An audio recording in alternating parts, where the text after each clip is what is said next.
Alors je pense que cette activité, elle vient combler tout d'abord déjà justement un besoin de me retrouver et aussi un besoin de comprendre, un besoin simplement aussi de méditer. Je crois qu'on n'est pas seulement justement appelé à faire, mais aussi à être. Je m'appelle Natalia et la peinture, comme je le vis, c'est quelque chose de très important pour moi, où ça me permet vraiment de me ressourcer, de méditer aussi, de prendre du temps.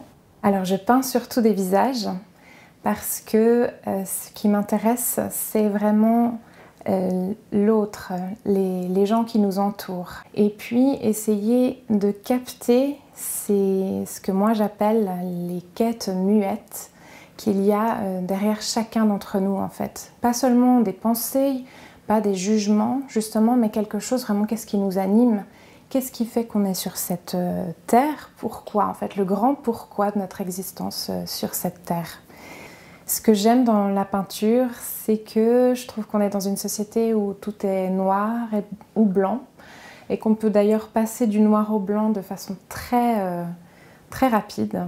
Alors que justement, je vois au niveau même étymologique de Dieu, vraiment ce rapport à la lumière. Et en fait, la lumière, elle est composée de plusieurs teintes en fait. Et ce que je trouve intéressant aussi, c'est que justement ce rapport à la couleur, il se retrouve dans l'arc-en-ciel, qui est le premier signe d'alliance en fait, de Dieu avec la terre. Je vois dans la peinture une alternative à ce qu'on peut trouver dans la société.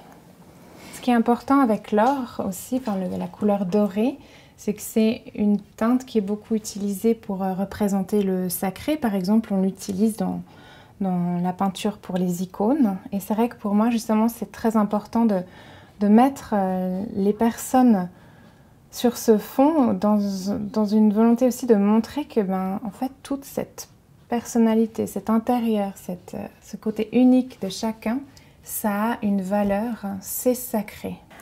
Alors, croire pour moi, ça signifie aller au-delà de soi. Accepter qu'on n'est pas parfait, que les autres ne seront pas parfaits, que les autres ne peuvent pas remplir ce dont on a besoin, que nous-mêmes, on ne pourra pas remplir les besoins de tous. Mais accepter d'aller de l'avant, c'est un cheminement. Il n'y a pas de certitude, il n'y a pas de garantie. Il y a des fois des rencontres, des fois de la solitude, mais c'est un chemin vers ce qui nous dépasse, vers ce qui nous rend meilleurs.